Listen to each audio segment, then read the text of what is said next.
Knows Credit here. Please go and subscribe to my channel, youtube.com/JKnowsCredit. Also, you can find me on Facebook, facebook.com/JKnowsCredit. All right. Hope everyone's having a great day. This is Jay Knows Credit checking in with everyone. We're going to go over a couple things here, but what I want to talk about today is don't do online disputes. I got 5 reasons why you should not do those. A lot of people come to me talking about things they disputed, wanting to add trade lines, and they're waiting for these disputes to come back, and then they come back to where they get denied or doesn't come off, or even cases where people have had things removed and those things come back. So I'm going to talk about why you should not do online disputes. Okay. All right. Reason number 1, there's no paper trail. The reason why that's important is because all the credit bureaus have 30 days to respond.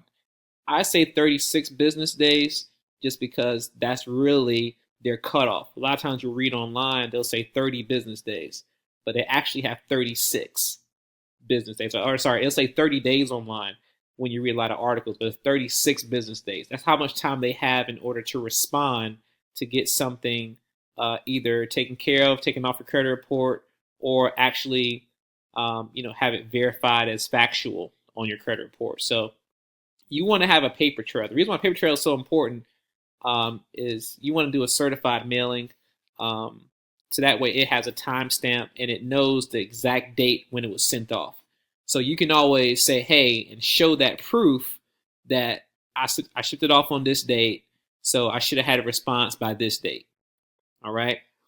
When you don't have that, that makes it a problem with, I know people who wrote letters. They told me they wrote a letter to the credit bureau on a collection or something like that, and they never heard a response. Well, you're not going to hear a response in that case because it wasn't certified. So you want to create a paper trail for yourself.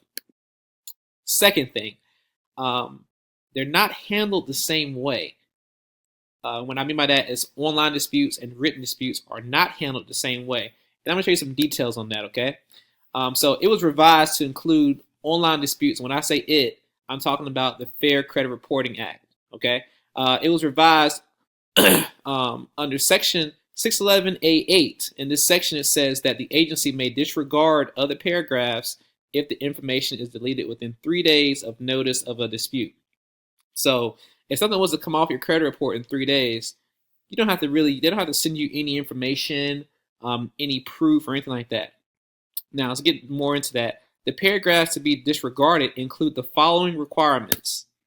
Number 1, the credit reporting agency doesn't have to forward the dispute and other information to the creditor. All right, so that means the creditor never sees this information, so they can always put it back. All right, number 2, the credit reporting agency doesn't have to send you with written results from the investigation or dispute.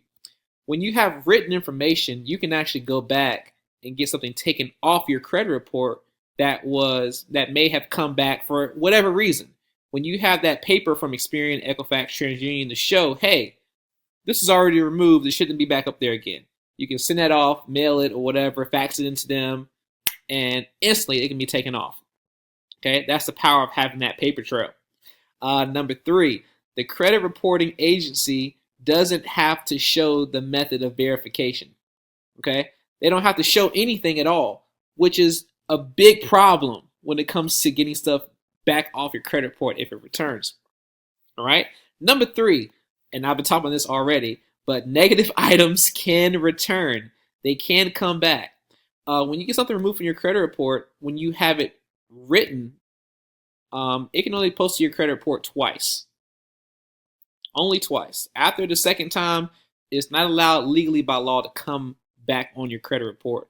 But that's only if you have written documentation.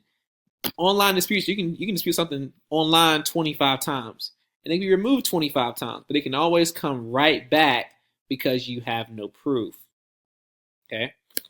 Number 4, doesn't dispute with creditor. I think I went over this a little bit already.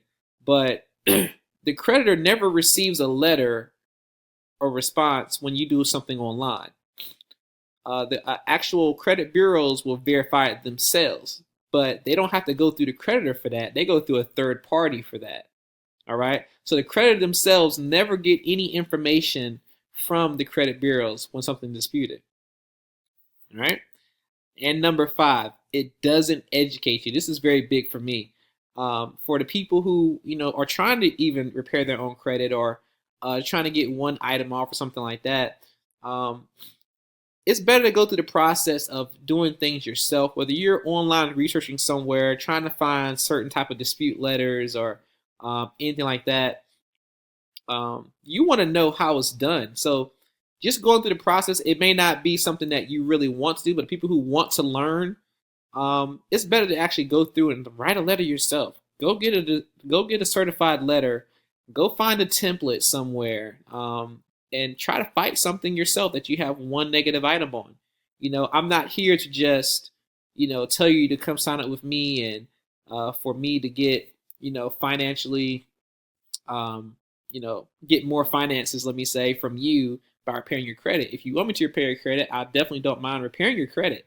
But I don't want you to feel like that's all you have to do. If you're that type of person who wants to go out and fix their own credit, educate yourself. Go out there, do what you gotta do, make the mistakes, figure it out, write a letter, let it not come off, try it again, and stuff like that, if you have the time to do that. But I like the education portion of doing the thing, doing certain things. I mean, anything myself. So I just challenge you all who are doing it, go about doing it the right way, and or until you figure it out, just go out there and do it. Dispute something. A lot of times it doesn't have to be, well, even if it is your debt that you have, whether it's a collection, judgment, anything like that, even if it is yours, doesn't mean you have to pay it. It's very big. Even if it's your debt, it doesn't mean you have to pay it. You don't know what law they broke. When I say they, it could be the actual creditor. You don't know what law the credit reporting agency might have broke by reporting it wrong. You don't know what the collection agency did when collecting debt from you. You don't know what could have happened in between. It could be off by a penny. It could be off by $1. But things like that can cause it to come off automatically or even get lowered. Okay. A lot of times companies cannot verify those late payments that you may have. So if they can't verify it, they got to take it off your credit report. So there's nothing wrong with going through that process to see if you can get something off. But I highly suggest anybody who's done online dispute with Credit Karma or with Experian directly, TransUnion directly, Equifax directly, to not do that. Please do not do that. If you got a friend who's doing that, say, hey, you need to watch my video from Jay Knows Credit. He's going to educate you on not doing that. Okay? But everybody, I hope you enjoyed this video. Please like and subscribe. You can find me on YouTube as Jay Knows Credit. Tell your friends. You can also find me on Facebook as Jay Knows Credit. I'm going to create an Instagram. People have been asking about having an Instagram, so I'm going to put an Instagram up here as far as Jay Knows Credit as well. But definitely hope you all have a great day. God bless you. God bless your finances. And if you have any questions, put them under the video. Please leave your questions or comments. If this video might have helped you or if this video changed your mindset about online disputes. All right. Appreciate y'all. And I'll see y'all in the next video.